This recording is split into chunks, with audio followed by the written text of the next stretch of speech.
Hello students, हम discuss कर रहे थे चैप्टर आउटकम ऑफ डेमोक्रेसी। अपनी लास्ट जो कि फर्स्ट वीडियो थी हमारी, इसमें हमने डिस्कस किया था कि democracy in comparison to their alternative is a better than their alternative, मतलब अपनी अल्टरनेटिव फॉर्म यानी कि मोनार्की और डिक्टेटरशिप से अच्छी है। तो हमने ये सारे पॉइंट्स पढ़े थे और इसका हवाला देते हुए हमने कहा था कि डेमोक्रेसी बेटर है in comparison to their alternative.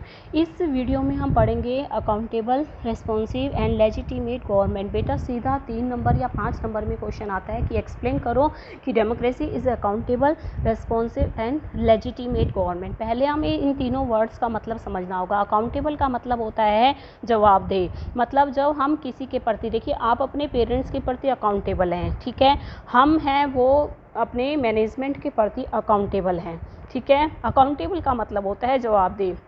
हमारे जो लीडर्स होते हैं वो पीपल्स के प्रति अकाउंटेबल हैं, यानी कि जो लीडर्स पॉलिसी बनाते हैं उनका जवाब है लीडर्स को। अगर कोई गलत पॉलिसी बन जाती है जिससे कि देश के लोगों को नुकसान होता है तो लोग जवाब किससे पूछेंगे? लीडर से पूछेंगे। तो leaders are accountable towards people. मेरी बात आपको समझ आ गई होगी कि डेमोक्रेसी एक अकाउंटेबल फॉर्म ऑफ गवर्नमेंट है। इसमें हम जिस लीडर का चुनाव करते हैं they are accountable towards people, ठीक है। रिस्पॉन्सिव का मतलब होता है कि डेमोक्रेटिक कंट्री में आपने देखा होगा rulers complete the needs of the people and responsible to complete the needs of the people, यानी कि हर नीड्स को, चाहे वो एजुकेशन हो, चाहे वो हेल्थ फैसिलिटी प्रोवाइड कराना हो, चाहे वो रोड्स प्रोवाइड कराने हो, अच्छा ट्रांसपोर्ट प्रोवाइड कराना हो, सारी फैसिलिटी है वो लीडर प्रोवाइड करता है।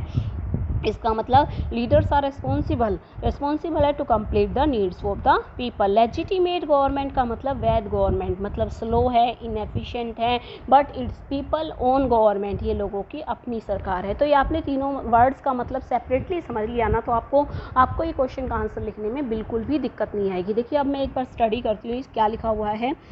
There are some things that democracy must provide. ये कुछ चीज़ें हैं जो डेमोक्रेसी है वो प्रोवाइड करती है। Accountable, responsible, legitimate government. In a democracy we are most concern with insuring that people will have right to choose their ruler. मतलब डेमोक्रेटिक कंट्री में लोगों को अपना रूलर चुनने का अधिकार है।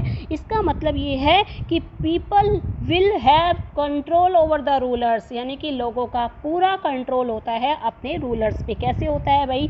5 साल बाद फिर वोट होंगे, अगर लोगों की नहीं सुनेगा रूलर तो फिर लोग हैं उस रूलर को वोट नहीं देंगे। Whenever possible and necessary, citizen should be able to participate in decision making। जहाँ तक हो सके लोगों को डिसीजन मेकिंग में पार्टिसिपेट करना चाहिए।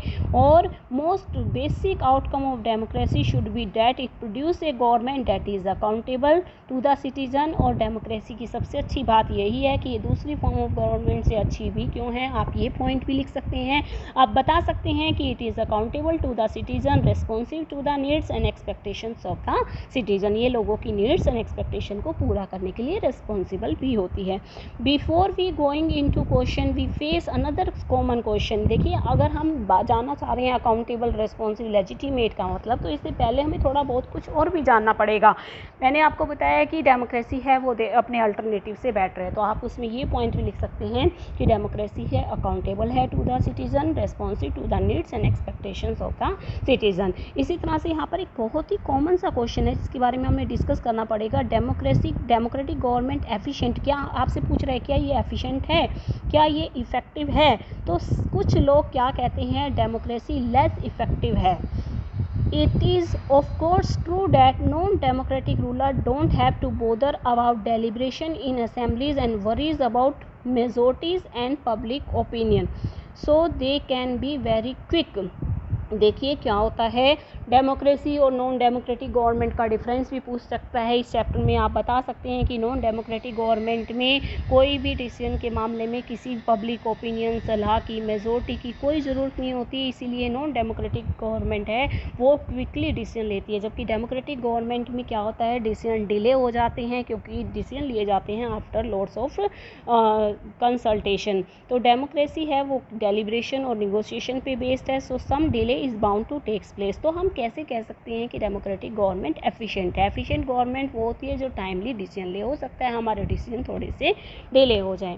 Let us think in terms of cost. अब देखिए, अगर हम इन डिसीजन को इन टर्म्स ऑफ कॉस्ट समझें, हमने कोई ऐसा डिसीजन ले लिया जिससे कि हमें हमारे देश के लोगों को बहुत सारी प्रॉब्लम फेस करनी पड़ गई, तो ऐसा डिसीजन है वो नुकसानदेह होता है। इसीलिए हमें क्या करना चाहिए, डिसीजन को बहुत सोच समझ कर लेना चाहिए। डेमोक्रेसी में ऐसा ही होता है, ये इफ़ेक्टिव होता है। डिसीजन जो भी लिया जाता है it's acceptable to the people, लोगों के द्वारा एक्सेप्टेबल होता है। तो अगर हम बात करें इन टर्म्स ऑफ कॉस्ट, तो डेमोक्रेसी बेटर है। Now look at the other side. Democracy ensure that decision making will be based on norms and procedure. देखिए, डेमोक्रेसी में डिसीजन लिए जाते हैं वो नॉर्म्स और प्रोसीजर हैं उसको ध्यान में रख कर लिए जाते हैं। मतलब सही से जो नॉर्म्स हैं और प्रोसीजर्स हैं उनका इस्तेमाल किया जाता है और उसको ध्यान में रख कर ही डिसीजन लिए जाते हैं। So a citizen who wants to know if a decision was taken through the correct procedure can find this out. She has the right means to examine the process of decision making. This is known as transparency. बिल्कुल transparency होती है democracy में, जबकि monarchy और dictatorship में कौन decision लेता है और कैसे डिसीजन लेता है कोई कुछ नहीं बोल सकता। तो यहाँ पर ट्रांसपेरेंसी होती है डेमोक्रेसी में। ये सब पॉइंट्स आप डेमोक्रेसी को अच्छा बताने में भी लिख सकते हैं कि democracy is a transparence form of, मतलब ट्रांसपेरेंसी होती है डेमोक्रेसी में। किस तरह से सब कुछ पता होता है, कैसे डिसीजन लिए गए हैं, को क्या रूल्स एंड रेगुलेशन फॉलो किए गए हैं, सब कुछ ट्रांसपेरेंट होता है। If you want to measure democracy on the basis of expected outcome, यदि आप एक्सपेक्टेड आउटकम के आधार पर देखें तो you would look for the following practice and institution, कि आप देखेंगे कि डेमोक्रेटिक कंट्री में रेगुलर, फ्री और फेयर इलेक्शन होते हैं, ओपन पब्लिक डिबेट्स होते हैं, किसी भी पॉलिसीज़ पर डिबेट्स किए जाते हैं। तो अगर हम देखें तो बहुत ही मिक्स सा रिकॉर्ड देखने को मिलता है डेमोक्रेटिक कंट्री में। मतलब हम ये भी नहीं कह सकते कि बहुत अच्छी है, हम ये भी नहीं कह सकते इससे बहुत फ़ायदा होता है। देखिए, कुछ कमी तो हर किसी में होती है। मतलब हम कहते हैं कि वैसे सारी इंफॉर्मेशन है वो शेयर की जाती है डेमोक्रेसी में, पर ऐसा नहीं होता। लोगों के साथ, सिटीजन के साथ सारी इंफॉर्मेशन है वो शेयर नहीं की जाती। फिर भी अगर हम बात करें तो हम किसके फेवर में हैं, डेमोक्रेसी के फेवर में हैं in comparison non democratic government. ठीक है, तो अगले वीडियो में हम पढ़ेंगे अबाउट